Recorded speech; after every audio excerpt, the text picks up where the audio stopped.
Welcome back, guys.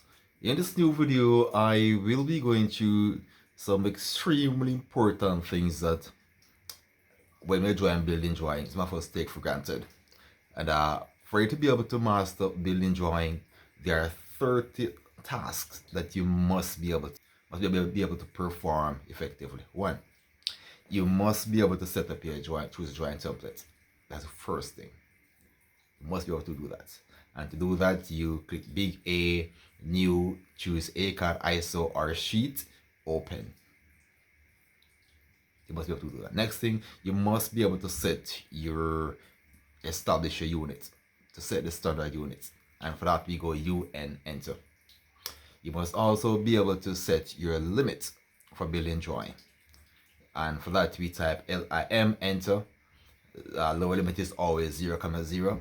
Upper limit is typically 10,000 by 10,000. And you must ensure that you type Z, enter, A, enter. After that limit, you must also be able to set up your layers. Layers will be next. And the layer for building drawing number varies. It's important that you know that there should be a layer for different parts of the drawing. So you need to be able to set up the different parts of the 4 major parts of the layer and the different types of layer for a different part. Layer for floor plan, layer for foundation plan, layer for roof, layer for details, layer for doors, layer for windows. You should be able to set up all of those. Next thing, you need to be able to set up your dimension setting. And the dimension setting for building drawing is different from dimension setting for plane and solid geometry. Ever so often you might come across students who trying to dimension a figure and you realize that the number is not visible. That is because that child doesn't know how to set up dimension setting. Must be able to do that. You must also be able to set up your object snaps, your O snaps. And you should ensure that midpoint is on, quadrant, and node. Those must be on, coupled with the standard ones. You must also be able to set up your text. You should be able to set up your text for annotation for building drawing. And to do that, we typically click on the annotate across from the application. Then we click a drop down for text and we choose a text height. Now, the standard text height for annotation varies from 150 up to probably 300 millimeters. Yeah, you must be able to do that. And I typically use the wall as a standard. The wall is typically 150 millimeters, and I typically let my text height be around about there. You also need to be able to draw a rectangle.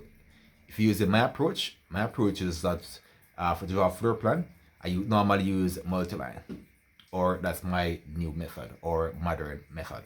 When you break the floor plan down into line diagrams or rectangles or box, and you draw those rectangles using dynamic input. So your rectangle REC, enter the X and Y value, then you move them in place to form the outline for the building. You must also be able to move and align the block to form the outline. You must also be able to draw the wall using multi-line. That's a new feature that I have discovered, which I typically use. It saves a tremendous amount of time. And for that, they'll be required to use ML, and you would need to change 2 things: justification and the scale. For justification determines the parallel distance between both walls, and the scale determines the parallel distance. And for building drawing, it's typically 150. The justification is typically 0, as we normally use the center of the line to draw the walls. The next thing, you need to learn how to explode. And to explode, you type X, enter. Because when you're working with multi-line, you will need to be able to explode it in order to be able to manipulate the functions. You also need to be able to trim and to use fillet. to get those little ends nice and clean, which saves a tremendous amount of time. You'll also need to learn how to insert doors into the drawing. Insert doors using tool palette, and then go up to architects, and then you choose your door. Select your door.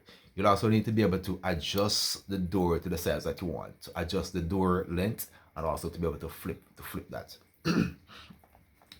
You'll also be able to, you need to learn to draw and or insert windows into the drawing, and also select the appropriate base point to be able to insert the window into the drawing. You'll also be able to, you must know also how to insert fixtures into the drawing. And for fixtures, this varies a little bit. Yeah, fixtures, you need to be able to insert beds, sofas, tables, lamp, and those come under three important parts. AD center. And AD center, it has three parts. It has home space planner. You have house design and kitchen drawing.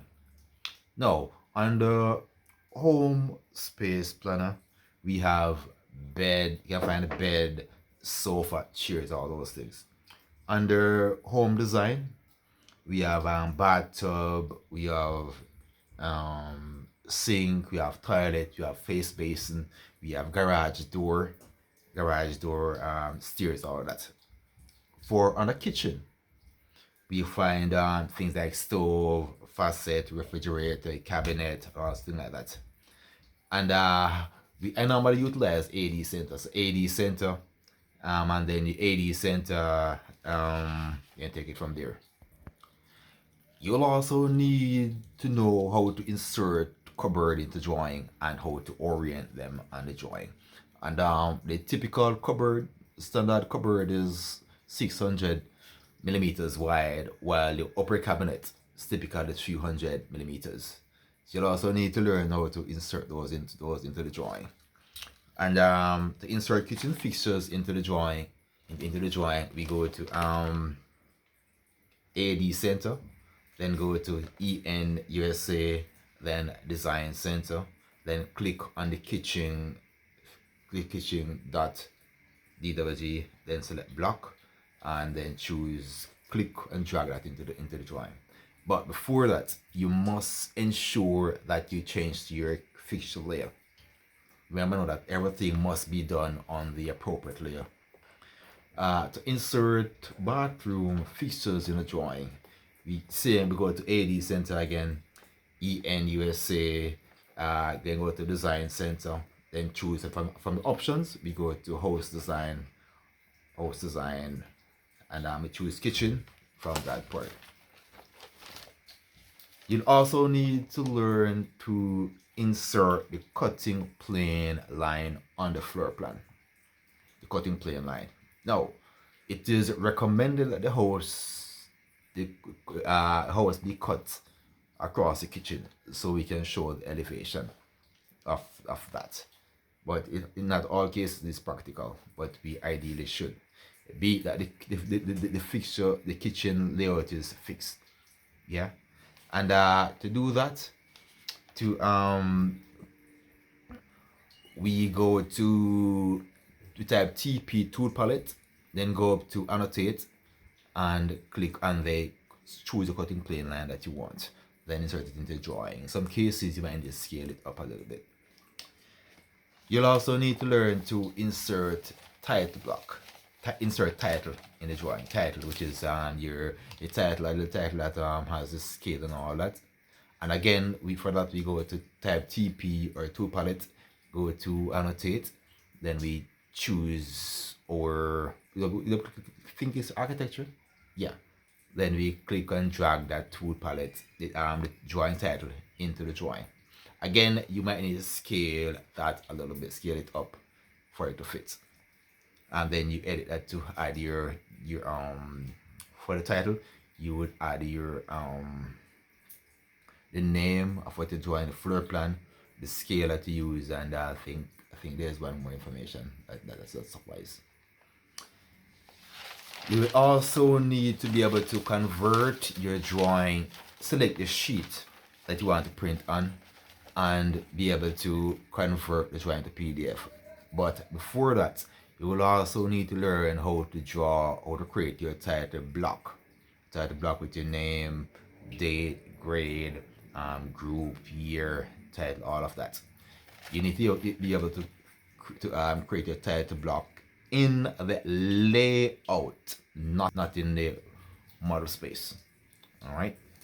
You'll also need to learn to select your sheet. So to do that, you'd left click on the layout. You can then right click. You can rename it to floor plan. Then you go up to I think it's paper manager. Then you choose the paper size that you want, and you set up. You got a print setup. You choose a number of things. The plotter size, scalable and to one. But I don't remember all of those out of my head right now. But you need to change all of those.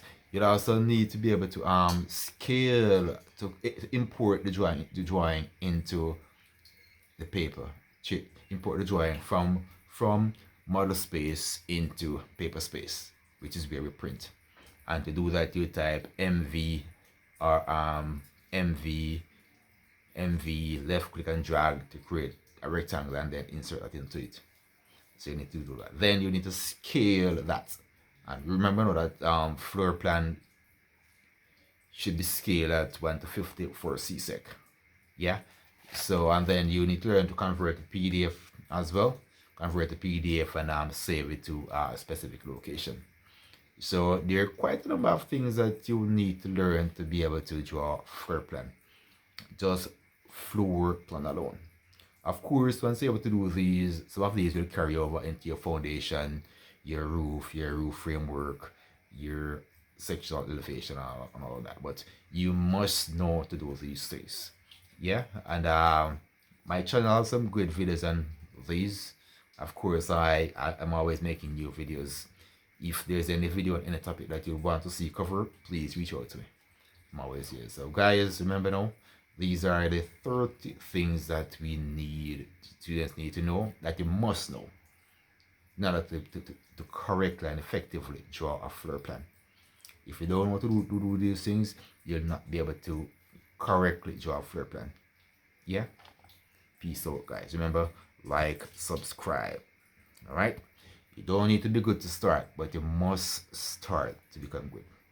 And practice makes perfect. All right?